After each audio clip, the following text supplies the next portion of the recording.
Hey everyone, Jared here with Wireframe Workshop, and today I'm going to be showing you guys how to combine the assets from Graswald with the scattering from Scatter 5 to create believable high quality nature scenes faster than ever before.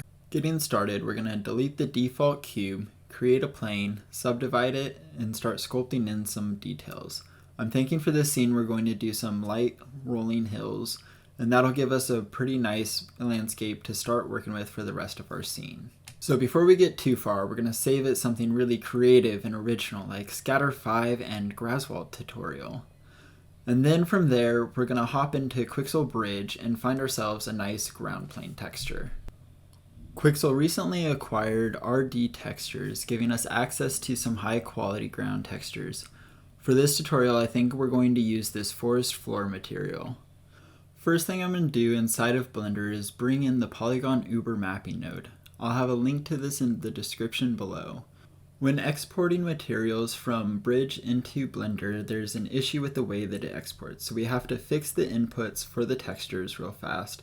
And then from there, I'm going to swap out the normal map for a bump map. I feel like these tend to give a little bit better results in Blender. And of course, we're going to swap that over to a vector bump node instead of the vector normal map node. Now I'm going to mess around with the settings inside of the Polygon Uber mapping node, and I'm going to mess with the scaling, and then I'm also going to use a cool feature, which is the reason why I chose to use this node, called the mosaic rotation and the mosaic noise. Currently, you can see some obvious tiling in the textures on our landscape, but after I change these values to 1, you'll see the tiling fully disappears. This is an awesome, powerful tool that allows you to have infinitely tiling textures without any obvious tiling lines or repetitions in the texture. I'm going to set the texture settings back to 1 for each the mosaic noise and the mosaic rotation, and I think that'll round out our material for now.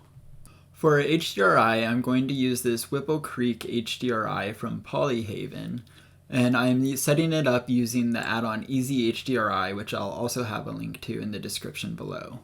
Now that our ground plane is set up and our basic lighting is taken care of, I'm going to go over to the Scatter 5 add-on, and we're going to select our ground plane as our scatter plane. And from there, we're going to open up the Biomes menu. For this tutorial, I'm going to open up the Forest Floor folder and select the Forest 6 scatter pack. Go ahead and hit the plus button, and that'll scatter it on our plane. So you can see the assets are starting to pop in, and once they're fully loaded in, you'll get this little error message that says that it's hidden some of the scatter systems for memory reasons. This is normal and this helps our viewport performance, so we'll just go ahead and click OK on that. And now we'll take a look at them in rendered view. So you can see these already look pretty solid. As we take a closer look at them, you'll start to notice that once you start getting up close, that's when the fidelity of these specific assets start to fall apart. So you can see that there's not really that much of a texture to the leaves or to the ferns. They're more just a solid color. So that's where Graswald comes in and why we're going to be switching them out. And we're primarily going to be using this Graswald Library Volume 2 Forest Worlds pack. I may end up deciding to use 1 or 2 assets from the Grasslands pack, but that's going to be optional, and it's definitely not necessary to get the quality of the results. So back in Blender, I'm going to open up the Graswald library, and I'm going to search for the fern asset, and we're going to choose this Lady Fern Big, and we're just going to go ahead and click Add to Scene.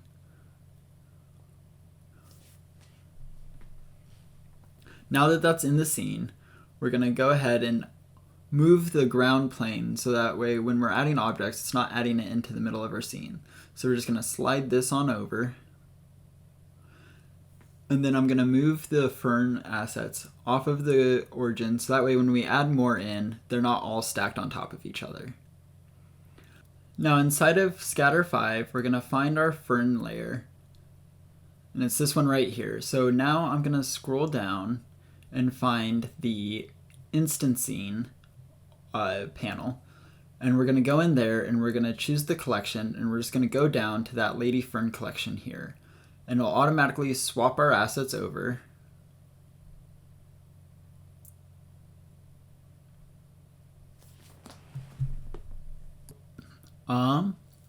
So we have to select it here. Whoops. So now when I go down and I swap the collection, now it'll load our assets in correctly. And there they are. Now it's just a matter of messing with the scale and the density settings for each of the systems. Once we finish with one, we'll start replacing the systems with the assets from Graswald and repeat the process for each of the systems, as you can see me doing here. So in order, it's going to be the small balsam, the European beech, the creeping bent grass, the European beech leaves, and we'll be adding another system and adding in the miscellaneous debris. Round off the scatter systems that we're going to add. Once we're done, we're going to go ahead and give it a render, and you can see that the results are actually already pretty impressive for having just swapped out the assets and doing nothing else. So I'm noticing that the ferns are looking pretty small in comparison to the balsam, so I think we're going to go ahead and increase the scale of those, and from here it's more a matter of just tweaking the individual settings for each of the systems until they look about right. So now under the Forest tab in the biome settings, I'm going to add in the Forest 2 tree pack. This is going to add in our basis for our trees. I'm going to be using black alder trees, but I'll have linked in the description Mantissa XYZ's pine trees, which are free for you guys to use. And I'm going to be loading in just 2 collections, one of full-size trees and one of smaller sapling trees. And this will give us variation in the ages of the trees and their stages of growth. Having different ages of trees really increases the believability of your forest and reinforces the idea that it's growing in cycles like a real forest does. While we're waiting for the recording to catch up, I keep having to re-record these lines because I keep saying treeses for some reason. Don't know why that is, but it's definitely slowing down recording progress. Now that we have them in, you can see that I'm just going to be repeating the same process that we used for all of the other plants here for these as well. Just swapping out the collection and then going in and resizing them to fit the scale of the scene.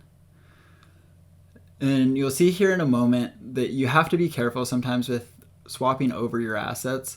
So here you can see as I swap over to the saplings, it ends up giving me a weird issue where it was wanting to scatter the parent object and not the actual asset. So I had to swap from scale to random there in the instancing tab, and that fixed the issue for me.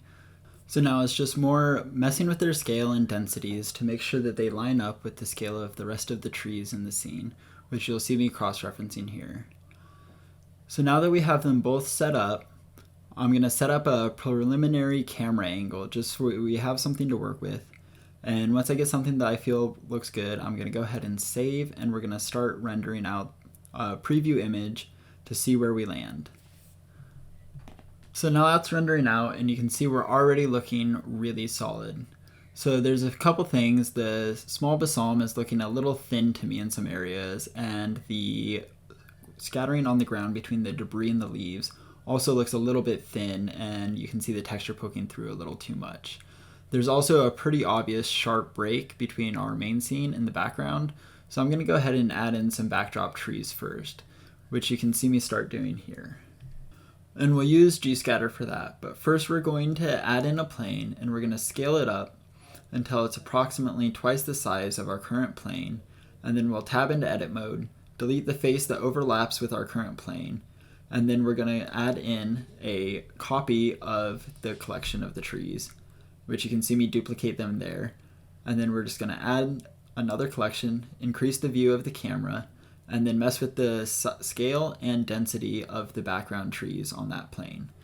And that should give us a pretty solid interchange between the HDRI and the backdrop of the image. And now you can see I add in a cube that we're going to use for our volumetric object, and over in the object tab I switched it over from a solid view to a wire view to make it easier for us to work with in the viewport, so it's not blocking anything in our scene and it's not clipping with the camera at all. So now we're going to add in a new material. We're going to delete the principled shader and add in a principled volume shader. And we're going to hop over into rendered view so we can start playing around with the density of it easier. So real fast, we're going to add our ground plane material to the plane that we created and scattered the trees onto. And now we're going to start messing around with the density of the volumetric material. And this is super thick, so we're probably going to drop it down to something like 0.01 and see where that starts us. So I'm going to hop into the camera view, and this is still looking pretty thick to me, so I'll probably end up dropping it further. But first I'm going to enable the trees in the ground plane to see how much it's really occluding things from our view. And it is a little bit more than I am wanting for this scene, so I'm going to go ahead and drop it even a little bit further and then see how that looks. And that's looking better, so we're going to go ahead and hop out of rendered view, and I'm going to, well, first I'm going to turn these trees off and give us a faster working viewport. And then I'm going to group the trees for the Graswald collection into their own collection by name. And that'll just give us a little bit more organized of a scene outliner. So go ahead and hit OK there. And then I am going to hop in and we're going to start looking at the materials on these plants individually. So I'm thinking for this scene, I want it to actually be kind of misty and rainy. So we're going to make them a little bit more wet looking by adding in a color ramp. And then we're just going to lower that white value down. So you can see it's already a little bit more shiny. If I drop it further, it's starting to look wet. So we're just going to copy and paste that color ramp on each of the plants here, and that'll give us a nice looking reflective material for our scene. For the grass there, because it's part of that Grasslands collection of their volume 1, we can just turn the wetness up and turn up some of the other factors, like add in some age and some dead patches, and that'll give us color variation in the grass. So that's working on popping in right now, and we'll see how that looks. And you can see that there's a little bit more of a brown pattern inside of our grass there, and that's coming from the dead patches in the shader editor. Hopping out of rendered view, I'm going to go ahead and unhide the trees, and we're going to start setting up the focal element of our scene, which I think for this scene I am going to use assets from the Big, Medium, Small Apocalypse collection. So we're going to be using a character and a vehicle from this collection, and these assets are super high quality, super detailed, and 100% worth the money. I cannot speak highly enough of their assets. They are truly cinema quality. So I'm going to use that vehicle there, the BDRM BTR style vehicle, and then we're also going to use the Usman character, and yes, it's definitely worth the price, I have to say. So we're going to hop back into Blender, and I'm going to go ahead and bring those in and start positioning them in our scene.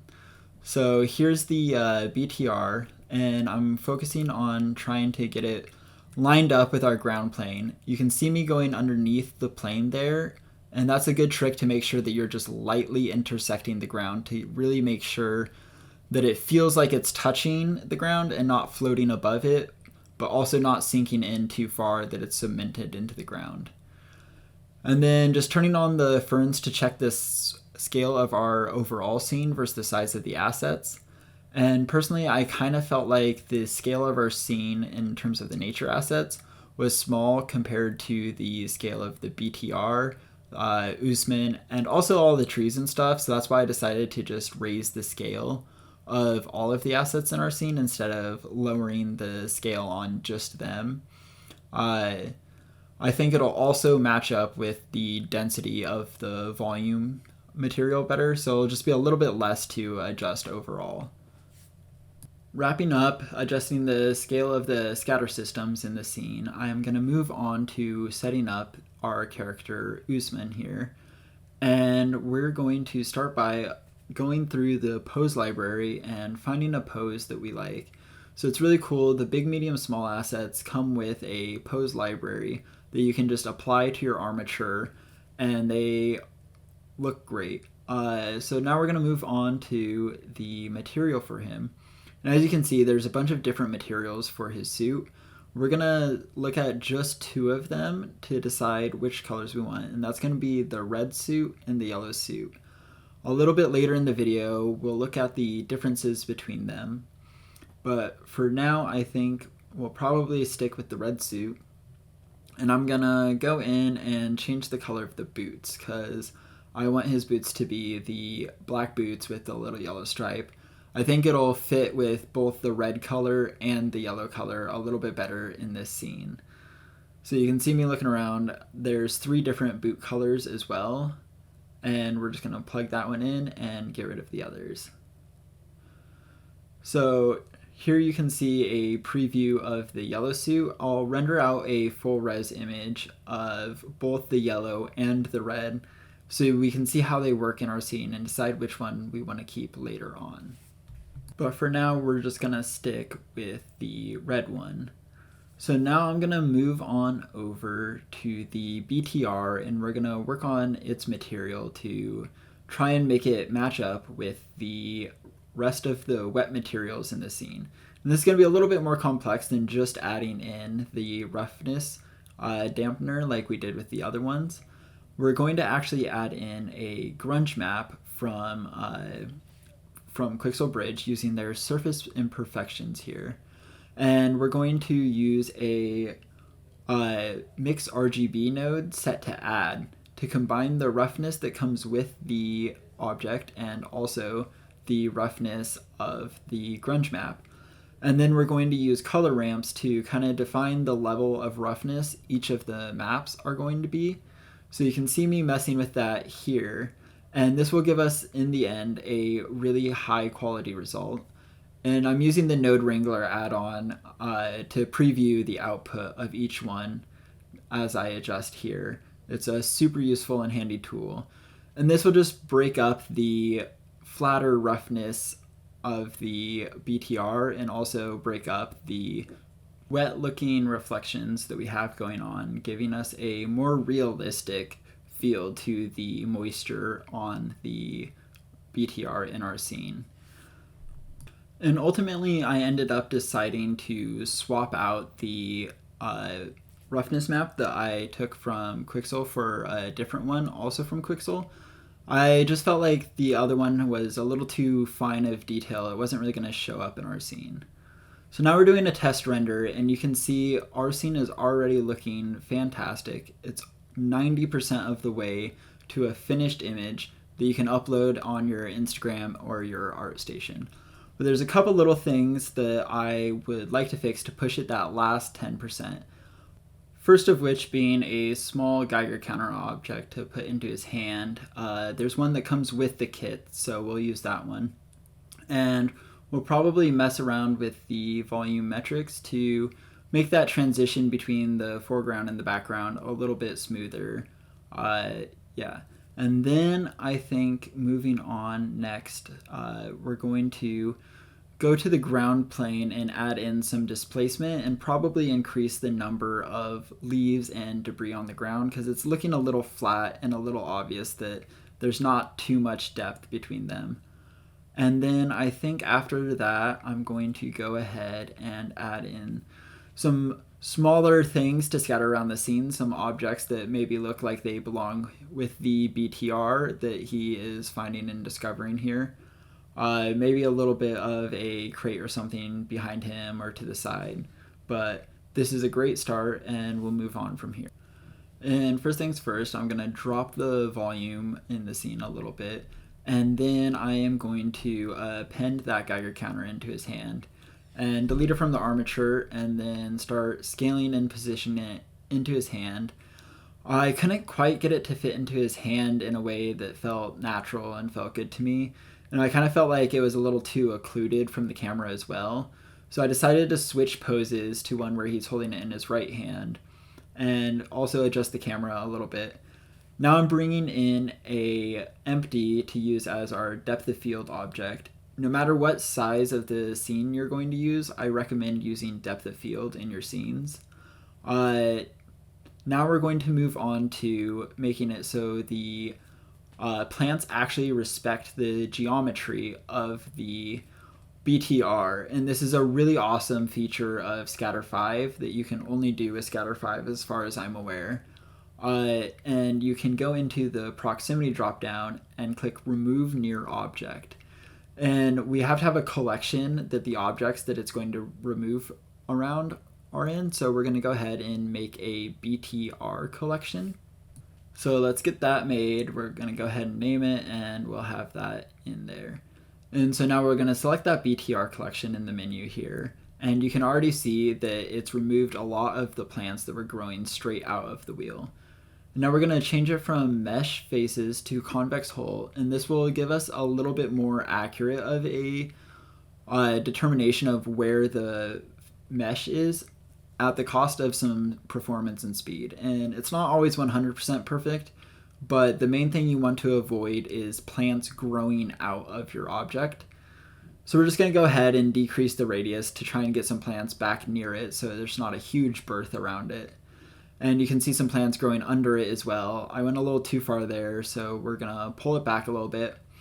And something like that feels good. Now we're going to do the same thing to all of the other scattered systems that we have, so that they will also avoid growing inside of the BTR collection. And now we're going to move on to creating the displacement for the ground plane.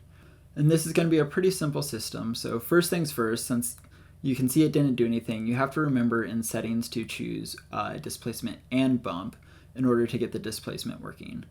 And we're going to lower it down to a really small value because we don't really need that much depth to it. And you can see we're not quite getting the fidelity that we need out of the system, so we're going to add a subdivision surface modifier on it here. And now you can see that it is adding in a lot more detail. So we're going to bump it up to 2 so we can see what it'll look like when it renders. And it's going to look awesome. And that can almost replace the scatter systems that we have, but those will add a lot more detail, so we're going to keep those in on the ground. So now you can see that I've added in a couple of those objects that I was talking about, and I'm placing more cameras in the scene. This is a really great way to get some mileage out of a scene that you've worked really hard on.